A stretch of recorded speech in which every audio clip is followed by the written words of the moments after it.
Ngayong araw, isang murang tattoo na naman ang ibibigay natin para sa isang masayahing Bulakenyo na nakatira sa Bulacan na nagpunta pa at dumayo dito sa studio natin sa Baras Rizal kasama ang kanyang anak na babae at asawang babae sakay ng puting van. Hala, lagot. Anyway, client requested a Jesus Christ na nakasuot ng tinik na corona sa kanyang inner left sa bandang baba ng kanyang braso. Originally, ang napag-usapan namin talaga ay cover up sana sa taas ng braso, pero dahil nagbago ang isip niya at gusto niya ng portrait, kaya kesa mag-isip pa kami kung saan to ilalagay, napag-isip-isip namin na dito na lang namin ilagay sa open skin para di na kami mag-isip ng mga isipin. Ano daw? Ito nga pala ang unang beses na gumamit ako nitong stencil printer sa portrait, and masasabi ko na sobrang worth it talaga nitong purchase kahit may kamahalan, dahil sa mahilig ako sa detalyadong tattoo pieces at malaki din ang nasave kong time. Paano ba naman? Kung minsan gumugugol ako ng ilang oras para lang bakatin ang design mula sa printed pattern sa bond paper. Nga pala, gusto ko magpasalamat kay boss.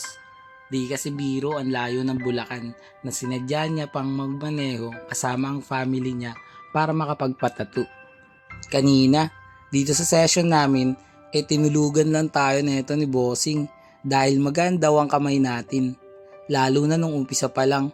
Pero misis niya nakatulog din habang naghihintay. Anak niya naman ay tawang-tawa sa mga reaksyon niya at kumuha rin ng videos, pruweba daw sa mga kakilala ng papa niya para mapakita to. Naalala ko tuloy yung mga ganitong klaseng portrait. Ang dami kong ginawa na ganito nung mahal na araw. Tapos nung nakaraan naman, gumawa ako sa Tanay. Yung anak ng isang client, iba rin kasi talaga ang impact ng mga ganitong portrait tattoos. Bukod sa meaningful siya, sobrang dami pang mga memories na nakapaloob dito. Etong boss natin, hindi naman daw siya palaging nagsisimba, pero yung paniniwala niya sa Diyos at yung pananampalataya niya nandoon, at itong araw ang gusto niya sa kanyang braso. Marami kasi din sa atin na mga Pilipino ang madasalin. Siyempre, dahil na rin siguro sa dami ng mga problema at mga pagsubok na dumarating sa buhay natin. Kailangan natin ng mga lalapitan, mapagsasabihan ng mga problema. Kasi kung minsan, kahit na gaano pa tayo katatag, may mga bagay talaga na hindi natin kayang sarilinin lang. Kaya, dito, sobrang honored din talaga ako na ako ang napili ni boss na magtattoo sa kanya. Maraming hatong kilalang tattoo artist at yung isa pa kumpare niya. Sabi pa ni boss, lagot daw siya dun sa kumpare niya kasi nagpatattoo daw siya sa iba. Pero binawi rin naman niya kasi nga naman marami ang mga videos ko na daw ang napanood niya at tiwala din siya. And pagdating sa ganitong portrait, gusto niya daw masubukan kung ano daw yung kaya kong gawin. Kaya naman binigay ko yung best ko dito. Kahit na bago pa lang ako sa stencil na printer na to, tingin ko naidikit ko naman siya ng maayos at naipwesto ko at nagustuhan naman ni boss. Actually yung design na to, si madam talaga yung pumili. Pero nagkasundo kami ni boss na si Jesus Christ, pero sobrang dami kasi naming references na tinignan. And kahit papano,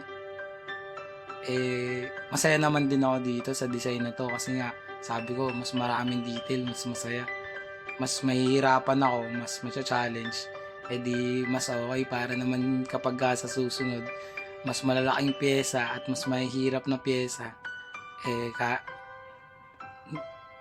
mas lalakas na yung loob ko gawin yung mga yun. Kaya kayo guys, kung meron kayong mga gustong ipatato na mukha ng tao, mga mahal nyo sa buhay, mga taong importante sa inyo, mga taong nagbigay sa inyo ng aral at leksyon, mga taong nag-i-inspire at nagmamotivate sa inyo araw-araw para makibaka, para lumaban sa buhay, para magkaroon ng purpose. And sana ako yung kontakin nyo guys. Murang-mura lang to. Ako bahala sa inyo. Teka, napahaba na naman tong video ko. Para sa mga gusto ng murang tattoo, kontakin nyo na ako sa FB page More Than Vlogs. Text o tawagan ako sa cellphone number ko 0970-825-0395. Bago matapos tong video, panoorin at alamin muna natin ang tattoo client review. Let's go. Boss, tapos na yung tattoo natin. Anong masasabi mo? Maganda. Masarap. Yun na. Uulitin ko to. Anong sabi mo kanina pagtapos yan? Praise the Lord. Rate mo na boss yung tattoo natin 1 to 10. Tutulbay mo na 12. 12 na daw. Jesus yun. Jesus, may dagdag additional points, no? And, ulit ka pa ba, boss? Uulit pa syempre. Hanap-hanapin yan. Mm. May mga papa-portrait tsaka cover up pa yan si boss. Ito, yan. Tagasan ka nga, boss? Bulacan po. Bulacan, Marilaw. Marilao, Bulacan. Ayun, no? Maraming bulak dyan kanila, boss. Pag kailangan nyo, message lang. Sige, boss, salamat sa tiwala.